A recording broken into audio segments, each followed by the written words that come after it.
Yoho, apa kabar nakama semuanya? Semoga nakama baik-baik saja. Pada manga One Piece chapter 1041, kita akhirnya telah melihat perkembangan cerita yang semakin memanas, di mana City Zero mendapatkan perintah dari atasan mereka, yakni para Gorosei, untuk membunuh atau menghabisi Monkey D. Luffy si topi jerami. Dan dengan hal ini kami tiba-tiba kepikiran, apakah hal ini terjadi karena saran dari Akagami no Sanks? Sehingga tanpa basa-basi lagi, langsung saja mari kita mulai. Sanks melaporkan Monkey D. Luffy. Perdebatan mengenai siapakah bajak laut yang Sanks bicarakan pada Gorosei memang tidak pernah berakhir. Dan sepertinya chapter 1041 membuka titik terang untuk memperkuat salah satu kemungkinan bajak laut yang dibicarakan Sanks adalah Monkey D. Luffy.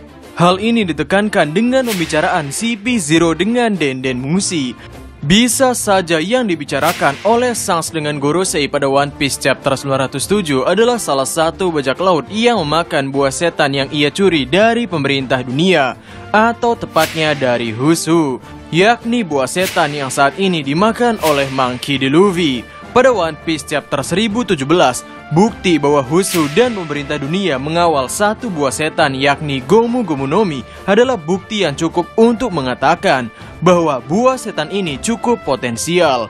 Dan di chapter 1037, kita juga diperlihatkan pembicaraan dari para Gorosei, di mana ada dua poin penting dari chapter tersebut. Poin yang pertama adalah tentang buah setan legendari yang sudah lama tidak awakening atau bangkit. Dan yang kedua adalah tentang nama buah setan yang dihapus dari sejarah, yang tentunya mereka membicarakan satu buah setan yang sama. Gorosei tidak selamanya tahu segalanya. Sejak dulu kita selalu berpikiran bahwa Gorosei adalah orang yang tahu segalanya tentang dunia ini. Karena itu mereka melakukan berbagai macam upaya untuk menyembunyikan sejarah asli dunia ini. Namun dari One Piece chapter 1037, beberapa orang mulai meragukan tentang pengetahuan dari Gorosei tersebut. Apalagi tentang para Gorosei yang tahu segalanya mengenai dunia ini. Buktinya adalah pada Akriveri, Gorosei tidak memutuskan seenaknya sendiri tentang langkah yang mereka ambil. Mereka menuruti perintah dari orang yang lebih tinggi, yakni Im Sama. Dan kembali lagi, di One Piece chapter 1037, para Gorosei itu berkata, itu mustahil, buah itu sekarang hanyalah legenda bahkan bagi kita. Dia tak bangkit selama berabad-abad. Bagaimana lagi kau menjelaskan pemerintah dunia memberi tiap buah iblis nama yang unik? Mereka mencoba menyembunyikan nama asli buah itu dari catatan sejarah.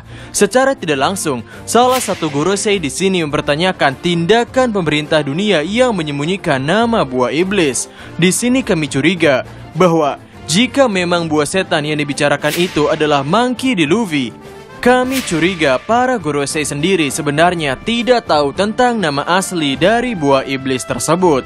Yang karena itu ketika mereka tahu nama asli buah setan milik Luffy itu, dan ternyata itu adalah berbahaya, mereka pun merundingkan permasalahan ini. Yang mana dari chapter 1041, mereka lebih memilih untuk menghabisi Monkey D. Luffy dibandingkan menghabisi Nico Robin, Kaido maupun Big Mom. Karena Gorosei sepertinya baru menyadari bahwa buah setan yang dimiliki oleh Monkey D. Luffy lebih berbahaya daripada orang-orang yang ada di Wano Kuni. Lalu, siapakah orang yang memberitahu Gorosei nama asli buah iblis Monkey D. Luffy? Jawabannya adalah Akagami no Sanks. Ya, tidak lain dan tidak bukan adalah Akagami no Sanks. Hal ini dibuktikan bahwa Sanks tidak secara kebetulan mendapatkan buah setan Gomu Gomu no Mi. Pada One Piece chapter 1, Lakiru menunjukkan lukisan buah setan Gomu Gomu kepada Luffy, yang sepertinya bajak laut Sanks memang sudah mengincar buah setan ini. Layaknya rival Sanks yakni Kurohige yang tahu banyak tentang potensi buah setan, kami pikir Sanks sendiri tahu banyak tentang buah setan yang potensial di dunia ini. Salah satunya adalah Gomu Gomu no Mi. Kenapa Sanks cepuin Monkey D. Luffy? Ini adalah topik yang membingungkan. baik dari Gorosei maupun Shanks, terlepas dari tindakan mereka itu benar atau salah, mereka mengedepankan yang namanya mengantisipasi kejadian yang tidak-tidak. Dari sisi Shanks, hal ini dibuktikan dengan permintaannya pada Shirohige untuk menarik S dalam mengejar Kurohige. Meskipun Kurohige sudah membunuh salah satu kru Shirohige yakni Touch, tapi Shanks tetap kekeh bahwa S harus dipulangkan. Hal ini dilakukan dengan tujuan mengantisipasi hal yang tidak diinginkan. Dan Gorosei atau pemerintah dunia juga sama. Pada masa lalu atau flashback Nico Robin, mereka membantai orang-orang Ohara, orang-orang yang bisa membaca poneglyph. Mereka bertindak tegas untuk mencegah orang-orang membaca sejarah dan mengetahui senjata kuno. Hal ini bertujuan agar senjata kuno tidak jatuh ke tangan yang salah. Lalu di One Piece chapter 1041, bos CP0 itu diperintahkan untuk membunuh Monkey D. Luffy. Meskipun bos CP0 sudah membantah bahwa ia tidak bisa karena hal itu adalah hal yang mustahil, namun orang dari Denden Mushi itu bersikeras dengan mengatakan bahwa kami tahu itu sulit. Efek kelas dunia pertempuran inilah yang membuatnya jadi sangat penting. Apa kau paham? Perintah ini adalah pencegahan yang dibutuhkan. Yang secara tidak langsung, mereka berniat membunuh Monkey D. Luffy untuk mencegah hal yang tidak-tidak. Ya, dengan Shanks dan Gorosei yang bertemu pada One Piece chapter 907, dengan karakteristik mereka yang lebih baik mencegah hal yang tidak-tidak, kenapakah Shanks cepuin Monkey D. Luffy? Maksud kami, Shanks bukanlah orang bodoh.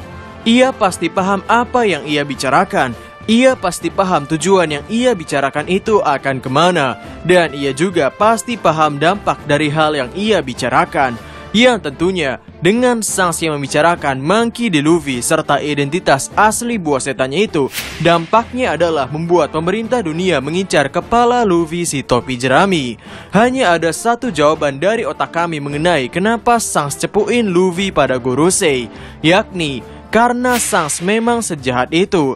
Atau bisa juga ini adalah cara Shanks meminta Luffy untuk balas budi atas kekuatan yakni Gomu-Gomu dan keselamatan yang Shanks lakukan pada Luffy di chapter 1. Karena di dunia ini tidak ada yang namanya makanan gratis. Kita ambil contoh dari teman akrab Shanks di bajak laut Roger, yakni Buggy si badut. Ketika Luffy masuk penjara Impel Down, Luffy tidak tahu apa-apa tentang penjara itu. Dan secara tidak sengaja ia bertemu dengan Buggy. Alasan kenapa Buggy mau membantu Monkey D. Luffy pada arc tersebut adalah karena Luffy memberikan salah satu harta karun Kapten John pada Buggy. Ya, Shanks ingin Luffy dengan kekuatan yang ia miliki itu bentrok melawan pemerintah dunia, menyebabkan kekacauan. Dan sedikit fakta unik juga, bahwa sebetulnya Shanks dan Kurohige sama-sama datang di waktu akhir pada perang Marineford. Bedanya pada arc Marineford itu, citra Shanks yang datang di waktu akhir itu sangat baik. Ia datang berlagak layaknya pahlawan. Sedangkan Kurohige dengan sifat bajak lautnya merampas kekuatan yang dimiliki oleh Shirohige. Bukti tambahan kekejaman Shanks.